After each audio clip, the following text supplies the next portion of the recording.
Welcome everyone to today's advisor forum, technology and advising updates. Before I turn it over to Brian, I just want to go through a couple quick announcements. We have our final advisor forum for the fall semester next Monday, December 11th. It is a seated forum, so it will be held in the Plaster Student Union, room 313, and the topic is advising international students. So again, our final advisor forum for the fall semester next Monday, December 11th.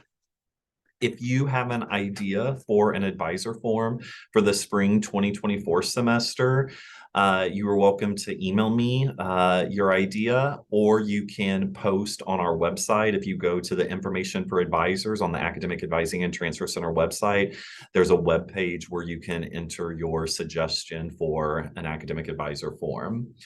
And as a reminder, since this advisor forum today is being held via Zoom, it will be recorded and posted on the Mo State Advising YouTube channel, hopefully by the end of this week. So if you have colleagues who were unable to attend today, please let them know that the recording will be up on the YouTube channel by the end of the week.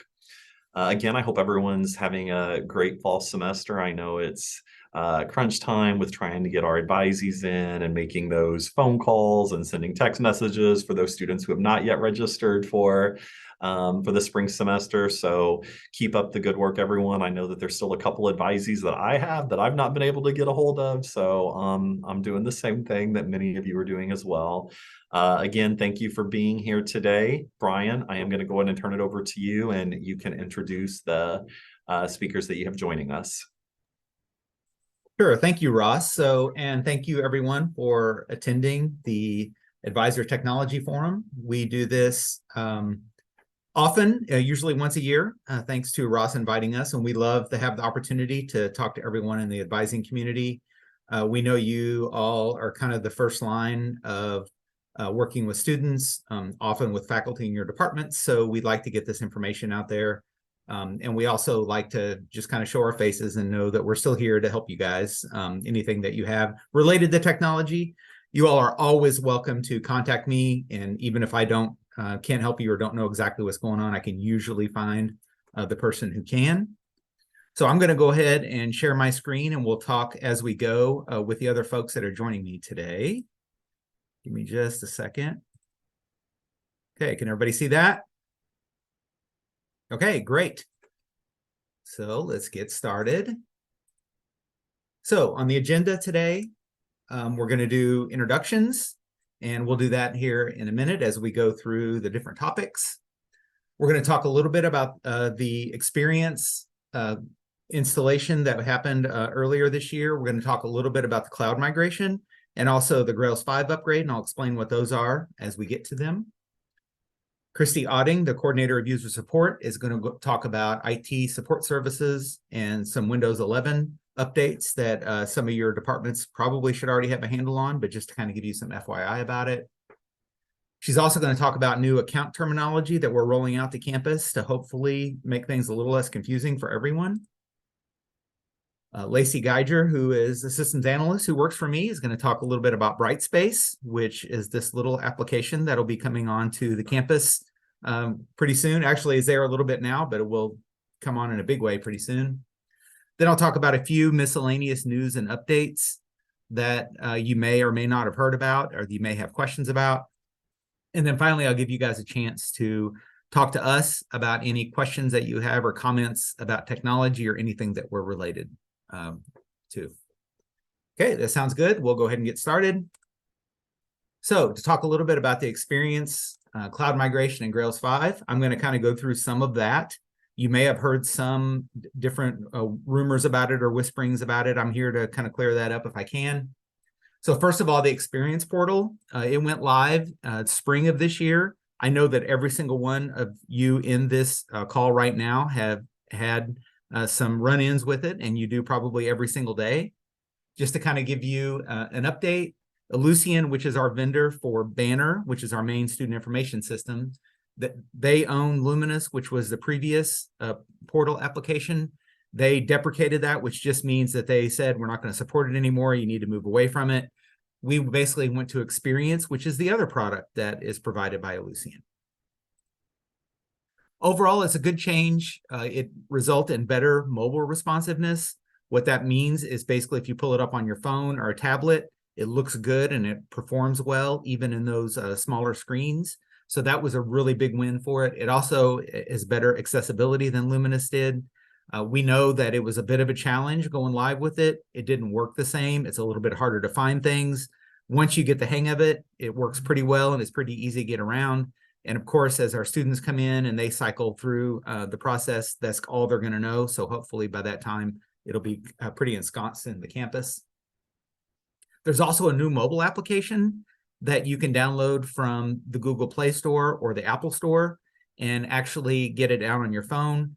I will tell you right now that it is basically exactly the same as the system that you have on a full screen, except that it's, of course, squished down to fit on a mobile device instead. Has the exact same cards on it. You search for them the same way. You can add them or remove them from your home screen just the same way as you do on your computer. And then assistance with using the new system should be directed to Aubrey Larimore Vargas. She's assistant analyst who also works for me. She has headed up the support for this. She's done training on how to set up the cards. She is the one that troubleshoots them and actually works with Ellucian with any issues that we have with it. And also, just like I said before, you're always, if you forget Aubrey's name or you just want to contact me, it's always okay to do that. So for the cloud migration was completed over Memorial Day weekend. Hopefully you didn't notice anything except a little bit slower response times on Banner in the first week or so. Other than that, it should be exactly the same. Just to kind of give you an idea of what the cloud is just a fancy marketing term for somebody else's computer. So basically what that means is instead of having all the servers that run Banner and a lot of the other systems that we have, they used to be sitting in the computer room in Cheek, which some of you have seen over the years for various reasons. The only difference is that we've decided to basically contract with a software company to have them host our servers off campus. This new environment actually benefits us quite a bit. It results in better physical and virtual security. We're able to have all our servers locked behind locked doors in a warehouse that's completely secured from physical threats, but also there's a lot of other things that make it better security-wise, and it also helps protect us from rising hardware costs. And then, like I said before, from your perspective, nothing really has changed for you, or I hope that it hasn't, but there is a lot of back-end management changes that the folks in IT have to learn how to do things differently. They have to figure things out from scratch in some cases. So we appreciate your patience as we're in this new environment. It looks exactly the same to you, but it is not the same for us at all. And then finally, the Grails 5 upgrade. I'm just throwing these terms at you, but I'll explain them a little bit. As part of the cloud migration, we upgraded Grails. Grails is our custom web development platform, which means things like advising notes, advisee list, who, what, a lot of those applications that have that little design by computer services icon in the top right corner of the screen. Those are basically all written in Grails. That upgrade had to be done as part of the cloud migration because of security reasons. So what we did with Air is we took all of our applications. There's more than 80 custom applications that we had, and we had to convert all of those before we went to the cloud. Like I said before, the applications include advising notes, advisee list, TCRP, which we'll talk about in a minute, who, what, the BearPass card management system, curricular action workflow, a lot of other ones that you're probably familiar with. You shouldn't notice anything with these applications. They were converted. For you, they should look and work exactly the same, but not everything came over cleanly.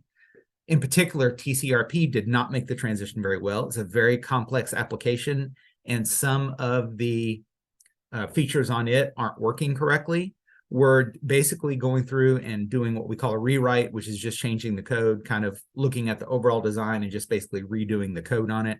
That takes a little bit of time for testing and stuff. It works a little bit now. We just appreciate your patience as we try to go ahead and figure it out and get it done. So with that, I'm going to turn it over to Christy Otting, the coordinator of user support, for her to talk about a few things. And I will be advancing the slides, so Christy will be letting me know that, and I'll try to keep up. Give you the signal there to. Yes. No, we're good. Thanks so much. It's good to see many of you on the call, and it's been a busy semester, I know, but I wanted to give you some updates to some things that we've been working on in the user support section of computer services throughout the year, and kind of give you an update of how to help students get some of the support services that we provide. So Brian, you can advance that. So thank you. Yeah, just go ahead and click through all of those. Our IT service portal is built on Team Dynamics. That has been our one-stop shop for getting IT support services across campus-wide. So it makes it easy because you don't have to remember who is it that should handle this issue. Where do I point the student for help? You point them always to the IT service portal and have them enter a ticket. That is the fastest way to get them help. I will say we still do sometimes get emails that come in from other people on behalf of a student. We can process those. Those do end up going through a triage process, and then a ticket is created, but it does kind of delay a little bit in getting that student actual help, because the ticket will come in under your name. So if somebody sends an email to me and needs help, it's probably easier and faster for the student if I point them to the portal or make a ticket on their behalf in the portal, as opposed to just forwarding that email to the help desk mailbox, if that makes sense. The portal also has a lot of great resources on the site. There is a whole section just for brand new students. So that's a great place to send people. It says new bears along the top, and it answers a lot of questions that they have. So that's a great resource for newer students. We have a video that's just the image, but embedded in the PowerPoint presentation, if we're able to provide this, or if you want to go to the portal, there is a video there for students that explains the new My Missouri State experience, and how to navigate, how to customize, and how to log into our services. So again, a nice resource for newer students, or those who may, as we are getting used to the new experience look of My Missouri State, something that they can watch on their own and kind of get an idea, because it's very neat how students can customize it and be able to have the resources at hand that they want. Another update or thing that we did this year is we kind of reimagined our open access computer labs. Oh, no, sorry, we're still on that last slide, sorry. The computer labs in the past have been larger, lots of computers, we all sat real close together, but pandemic kind of changed those things. And we're really seeing a shift anyway in the usage of the open access labs and how it's being used. So what we've done is kind of revamped and changed accordingly. So now the 3 open access labs are not staffed. So if someone needs help, again, the portal is the way to send them. I'm sitting in Cheek Hall, but there's not a lab assistant anymore in the labs to send them to. With that being said, we do have a walk-up service desk that is available in the Meyer Library Lab that is staffed Monday through Friday, 8 to 6. So if somebody does need walk-up in-person support Monday through Friday, 8 to 6, they can go to that walk-up service desk in the Meyer Library. It's really, really handy. And outside of those hours, there is a kiosk available as well, a self-service kiosk where they can either chat with us, make a ticket, look up, information that may be able to help them. So those are ways that we are kind of revamping our student services and making it more available, broadly available within the changes that we've seen over the last few years. Okay, now, Brian, I'll give you the signal. Thank you. Kind of to go along with some of the ways that we're trying to make services easier for students. With experience coming on board and more applications are becoming single sign-on. So in the past, we've had different logins based on what it was you were logging into.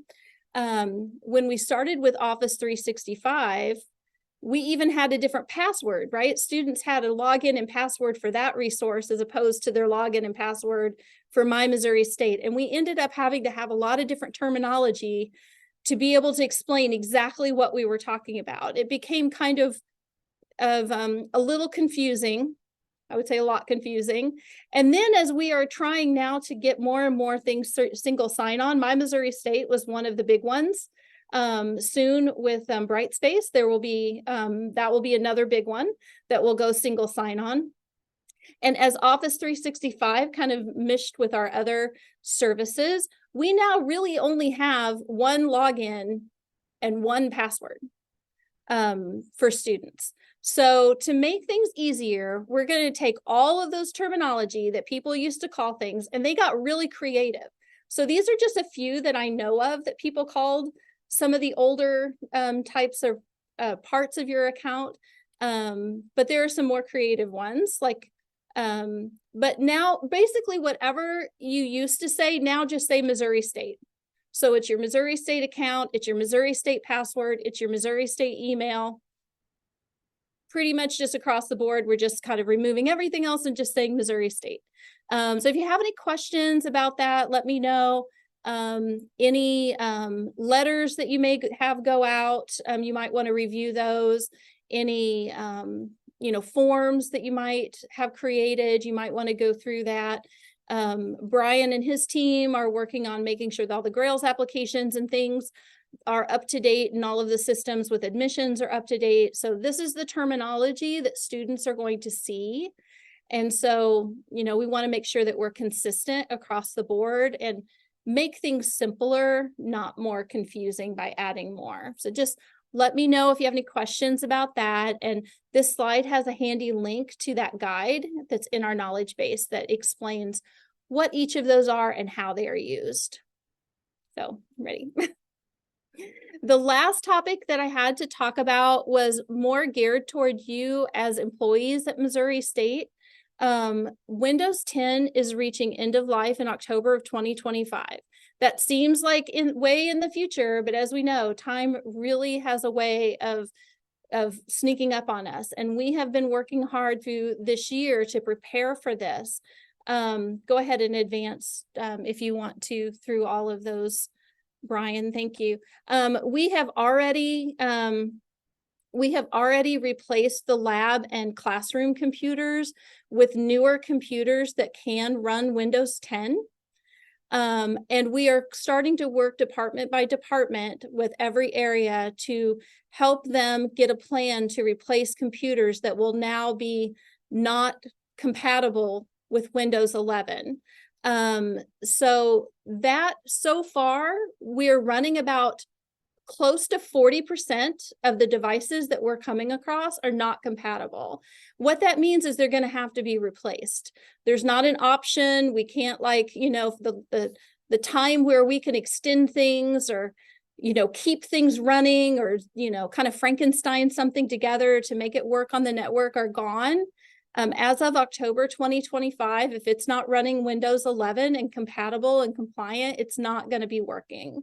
So if you haven't heard yet from your area, if your device is going to need to be replaced, you will be hearing soon. Each of the different colleges are working with their staff. We're working with the central staff, and we will be reaching out to the heads of those departments with a list of the computers that we know need to be replaced. And we know that sometimes that can be an inconvenience to have to do. It's also a budget consideration, may have to think through, but we're working to get a plan that's individualized for each department so that it works for them. And also we can time it so that it works with your timeline. If everybody waits until October or September or even August, there will not be enough staff time to actually make this happen in time. So we're trying to be proactive. And so just keep an eye open for any emails or notifications about that, and make sure that you work as quickly as possible to work with your teams to get those replaced. Any questions about those items?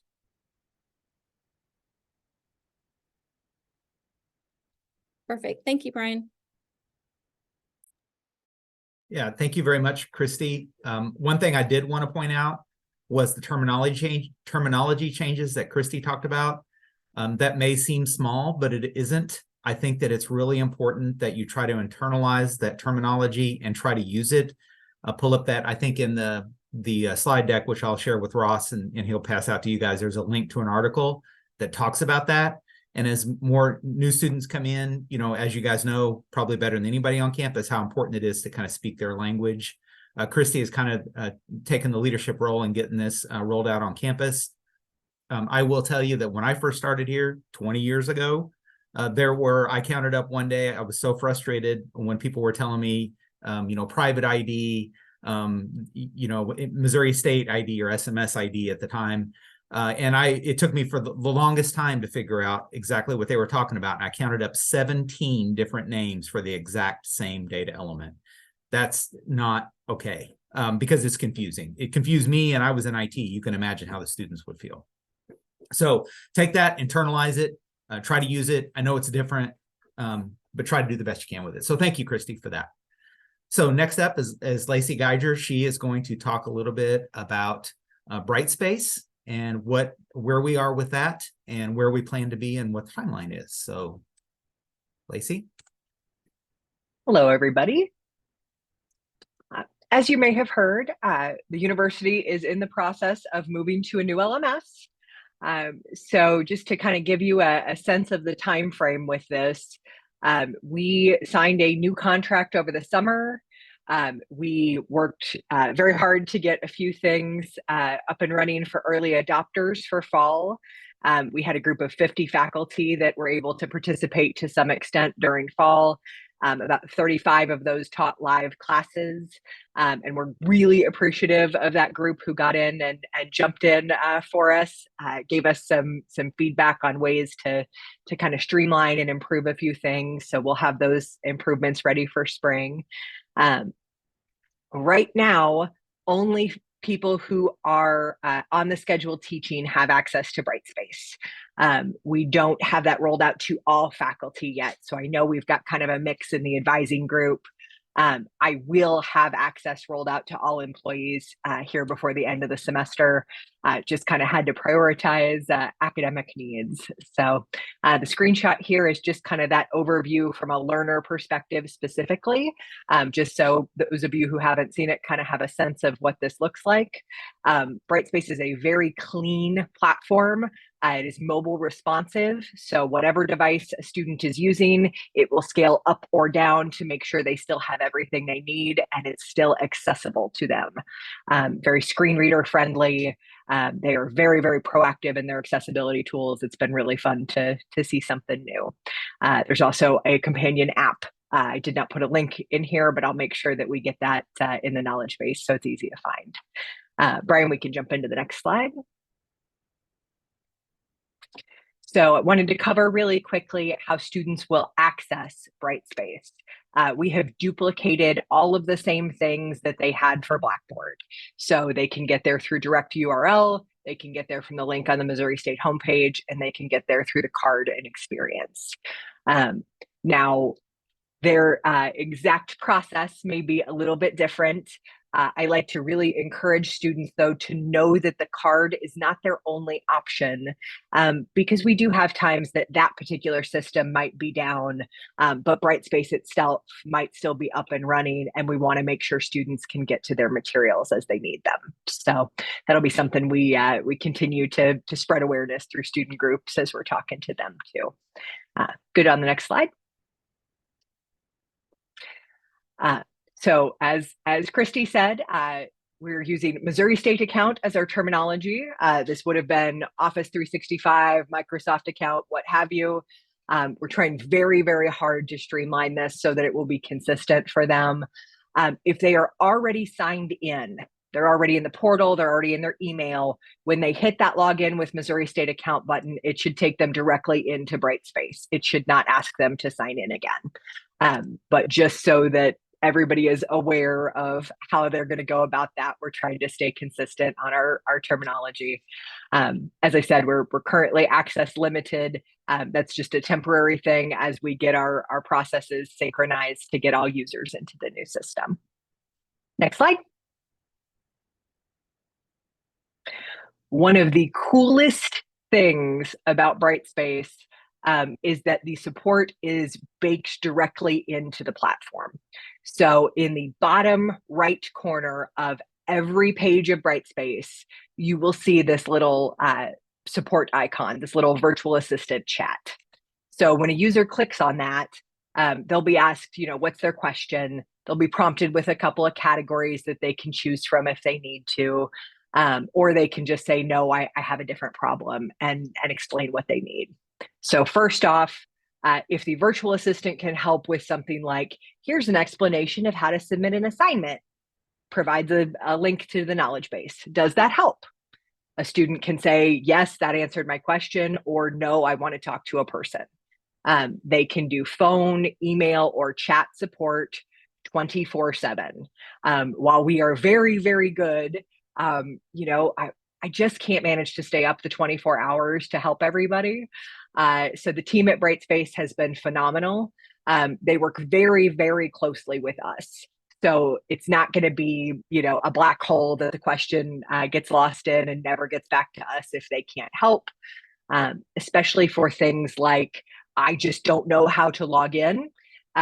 They will direct them back to our team so that they can get help with their Missouri State account if they need to. In some cases, maybe their actual registration isn't what they think it is. And so we can take that back and work with the registrar to make sure that they get the student enrolled where they expect to be, that kind of thing. So we're really, really pleased with how that's been coming together. I know that's a really significant improvement just to have that right there for students. I know they really asked for a lot of consistency when we surveyed them about what their questions were with regard to BrightSpace.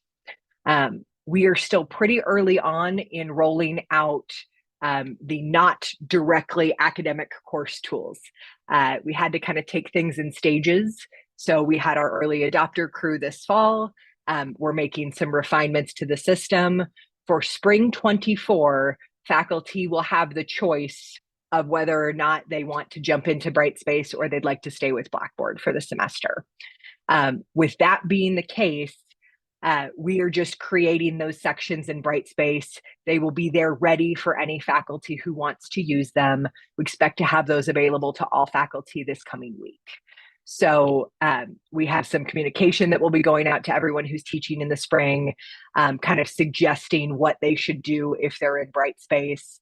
A message in Blackboard is a strong suggestion, as most of our students are accustomed to going there already for their course materials. We are really, really hoping that faculty will kind of understand that, students have a learning curve here too. We're here to support everybody through this transition. Faculty do have the option to download materials from Blackboard and upload them into BrightSpace. We also will have that kind of option available for those of you who have been running academic communities in BrightSpace or in Blackboard and want to move them to BrightSpace. I just don't have all of those tools and instructions quite at the stage where I'm ready to say, here it all is. As soon as those are ready, as soon as we have that process, I will share materials through the advising channels to make sure everybody finds what they need. We are just kind of having to work a little bit in sections. We've got some tools that will let users add those teaching assistants, graders, course builders. There'll be an enrollment manager option for communities like we've had for so long. But I really wanted to have those tools available to you all before I said, okay, sure, you can build a community. You just can't add anybody to it but yourself. Didn't seem like a very good user experience. So we are almost there. We'll have those for everybody very early in spring so that we can start moving kind of those other resources over. There are some very, very neat options where we can target messaging also to just people who are in as a specific role. That was not a thing we had previously, to where we could tell, instructors or staff, hey, this is what's going on. Here's what's happening within the platform itself. So we have some really nice options that way. All of the messaging as far as how students would like to receive alerts is all customizable, but we have picked defaults where they will get email and notification to any app that they're using, and notifications within BrightSpace for kind of all of the critical course activities on the academic side. So we are kind of continuing to work through things. Right now, if there are questions about access, you can direct those my way, but I will say there are a lot of things that I am just having to say, we're almost there, check back.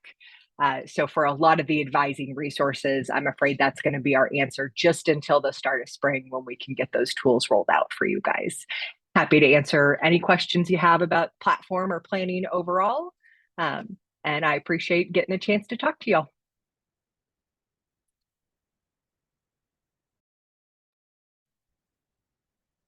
Hey, does anybody have any questions or anything for Lacey? And there'll be a chance for asking questions and providing comments at the end too. I think we'll have enough time for that. Okay, seeing none, I'll move on. I will say that Lacey has done a lot of work behind the scenes to make this successful. She has worked really closely with the vendor. She's dug into the documentation of it to make sure this is successful. I'm super happy with the way things are going. She didn't talk a lot about it. I'll just reiterate the fact that I think that overall we're going to be on a more solid platform with BrightSpace than we were on Blackboard Learn. Not only is it a better experience for faculty and students, but there's also a lot of opportunities for us to pull data from the back end that we really struggle with on Blackboard Learn. Something that the student success folks on the call already know about, but I will mention it here, that it's a lot easier to get student participation data from the system, which obviously we can use to contact with the students and say, hey, you're not, working with your faculty, you're not getting your classes enough, you're not doing your assignments well enough, what's going on, how can we help you, etc. So there's a lot of opportunity for us to use the system in that way too. Okay, so what I'm going to do now is I'm going to go through a few miscellaneous news and updates for you all and give you a chance to ask some questions, give us some feedback on how we're doing, things that you could use technology-wise to make your lives easier and better. So I'll just kind of go through these, and toward the end, we'll have a chance to talk about them a little bit more. First of all, the BCSSE results are in advising notes. These are for freshman students. Some of you are familiar with those. They were recently added to advising notes. Melissa Warren, who I think is on this call, is a systems analyst who works for me. She got this in place, I think, in less than 2 weeks after I told her about it. So I'm really grateful for her being able to marshal resources to get that done. So you may see that on there. In addition to getting it on advising notes, which has been there in the past, what she did during this time was really revamp the way that we did that, so that we can better control when those things show up. They won't be as big a deal to get in place the next time, and we'll be able to age them off or basically remove them from advising notes when they're no longer relevant. Before, this took a programming effort to get this done. Now it's all database driven, which just means that we'll be able to do it a lot more quickly. Another thing you guys have already know about and talked about is our Easy system, which Kelly Wood and her folks are using to target students who need a little bit of coaching that's separate from what they get from you folks in advising. I know that most of you know about this. I think Kelly's on this call. She can answer some questions more about that system if we need to. It's used to provide assistance to first-generation students, athletes, students who request assistance, and the students who've been referred as needing assistance. Recently, it's kind of rattled around without a systems analyst to help manage it for a while. I've just recently assigned Nicole Cho, who is a systems analyst who works for me, to help support it. She's getting up to speed on it, is going to know what to do with the data, how to get stuff out of it, and we're going to figure out where it goes in its next iteration. Dynamic forms, which I think we talked about last year, but I just want to bring it up again and remind you of it. It's a relatively new product. It's only been around for a few years on our campus, at least. And it's used to create simple online forms and simple workflows to manage those forms. You may be familiar with the EPAF project, which is basically something that HR rolled out this summer, that basically any of the personnel action forms that you filled out before on a PDF can now be done through the system. It goes through all the approvals like it's supposed to. It ends up in HR, so they can do the things in Banner like it needs to happen. And then basically mark the request as closed so they can better monitor them and keep track of them, and then also report off of them, which they plan to do later in the year. Anyway, I know this isn't an HR forum, but the reason I bring that up is that it is able to do some pretty complex things. We are working with the graduate office to set up some dynamic forms in there for various things that they have. And I'm telling you all so that you know that you have an opportunity to put a form that works better online than it does in a PDF or a paper form. Then we can help you get started on that.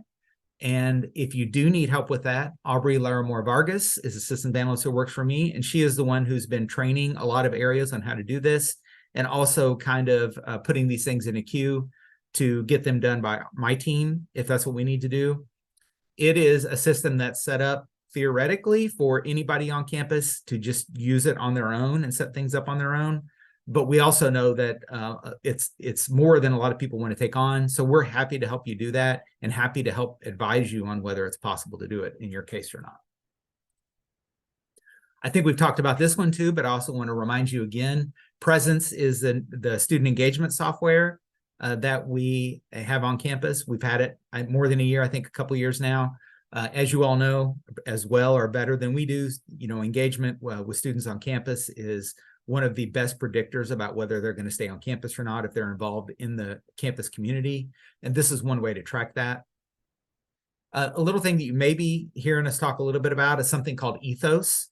It's a data middleware package, and that's just a mouthful of technical jargon to say that it's something that helps move data from one system to another, which just since we've gone to Banner, our third-party packages have exploded. We have more than 85 of them now on campus that basically exchanges data with Banner one way or the other. A lot of them both take data from Banner and send data back to Banner. Ethos is more of a theory right now in that it will make it a lot easier to move these data around between different systems. And we actually have used it to connect several things. One of them is experience that we talked about earlier. It is completely dependent on Ethos to talk between it and Banner. We hope to bring some more of those systems online in the coming years to see how that works. In theory, again, it will make our lives easier in that we'll be able to set these things up more quickly. Hopefully that will allow us to spend more time on stuff that isn't as technical and boring for everybody. RMS, the residence life software that we use on campus, went through a major upgrade this fall, and it is basically on a completely separate database. Allison Smith is a systems analyst who worked on that, and although that's not directly related to you guys, it took a lot of effort to get that done. Just like the things that we talked about earlier in this forum, it's something that if you're kind of a user of that system, you won't notice any change at all. It's just a huge amount of back-end work that went into making that happen. Another thing I wanted to mention is Power BI, which is a reporting tool and a dashboard making tool. If you've heard that terminology, that is actually part of our Office 365 set of products. It's from Microsoft, and we are basically getting some traction with using that, some on campus. Chelsea Giles and her group have been working on kind of getting the best use out of that. She's been working with folks in our group to figure out how to make the best use of that. It's basically a new reporting tool. It's separate from Argos. If you guys have used Argos before, either writing reports or bringing reports up, you'll be familiar with that. This is a separate reporting tool that can be used in a similar way. It just ends up with better, visual dashboards and graphs and so forth. And finally, I wanted to mention academic realignment, which I think every single person on this call has been involved with in one way or another. This was managed by the registrar's office, as you probably know. One of my systems analysts, Megan Schiller, was the person kind of behind working with the registrar's office. She does. She's assistant analyst for the registrar's office to kind of make this go as smoothly as we can. Katrina Chavez in the registrar's office was kind of the one on the business partner side of that to try to make that happen. She has done a fantastic job of trying to get all of this together and making it work. And that's, as you probably know, we're kind of did the lion's share of those changes, I hope, this year, but there will be more coming. When that happens, we'll have to kind of be in the middle of that too. And the reason we have to do that so much is there's just so many changes in Banner that have to be done. It's just not possible to do it through the forms, which is the normal way you would do that kind of thing. So at that point, I want to kind of turn it over to you guys to say, what do you need from us? What have you heard that we might be able to help you with? That might be an issue. What things are going well. We always like to hear when things go well, not just when they're broken. What things can we do better to support you or advising in general? Just kind of let us know that. And how do you see advising changing in the next 5 or 10 years? And, you know, that doesn't have to be something we talk on this call, but if it's something that you've thought about or had to deal with in some way, you know, talk with Ross, talk with Darren, talk with Nathan in the registrar's office, talk with me. It's always good to hear about how things are going and where we're headed so that we can kind of be prepared for it. Does anybody have anything along those lines?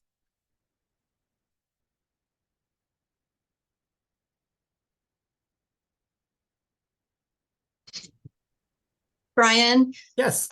I don't have a question or anything additional. I just want to say, like, as you're going through your list of stuff, you have an awesome team.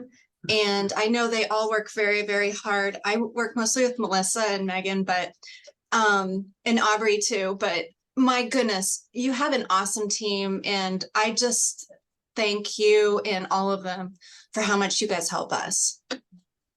Yeah, thank you, Julie. I really appreciate that. And I do have an awesome team. So I'm really happy about that. And one of the reasons I put others' names in here to kind of let you know how that's going is, you know, I'm the face of the team, but it's my people who do the real work. They're the ones who get in the trenches and they figure things out. And we want to keep that up. So anybody who works with them, you know, tell them thank you, tell them what you need. We can definitely help you with that stuff. So thank you for that, Julie. Anybody else? Okay. So any other questions that you have or anything, I'm happy to take those. And if you want to take them offline or contact me directly, that's totally okay. Talk to Ross or Darren. I talk to them on a regular basis. We all kind of work together and figure things out. So if you need something there, then just let us know. Our contact information is up here. I think that most of us are well known to most of you guys, so you don't need this, but it's there. And I will also share the slide deck with Ross so that he can pass it around for you guys to take a look at later. So with that, I'll turn it back over to Ross. So thank you guys very much for the opportunity to let us talk about things today. Yeah, Brian, thank you for working with me to coordinate the advisor forum. Christy and Lacey, thank you for presenting. It's always important to stay engaged with you all. As Julie mentioned, the relationship that we have as advisors with you all in MIS is, I think, one of the best in the nation. Like, I've had the opportunity to go to conferences, and when I talk about how responsive you all are to academic advisors, most advisors at other schools really just cannot understand how that relationship works. So we are very, very grateful for you.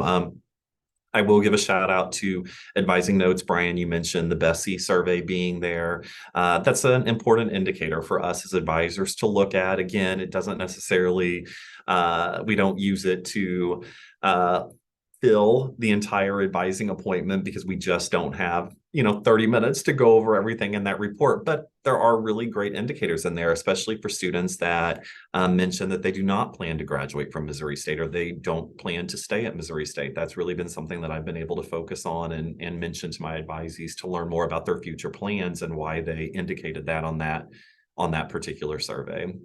Again, thank you all for being here. If you have colleagues who were not able to attend the advisor forum, again, it will be posted on the Most Aid Advising YouTube channel by the end of this week. Next Monday will be our final advisor forum. It will be in the Placer Student Union. Patrick Parnell and his team will be doing a session on advising international students. And just as a friendly reminder, please make sure to reach out to your advisees who have not yet registered for the spring semester. I know it's such a busy time of the year and finals are right around the corner, but the more that we can build that community and really reach out to our students to let them know that we care, we're here for you, we want to help you regardless of what your future plans are. Hopefully it's to stay at Missouri State, but even in the event that it's not, we're still here for you and we'll do what we can to support you along that journey. Thank you all. Have a great rest of your day, and hopefully I'll see you next Monday. Bye.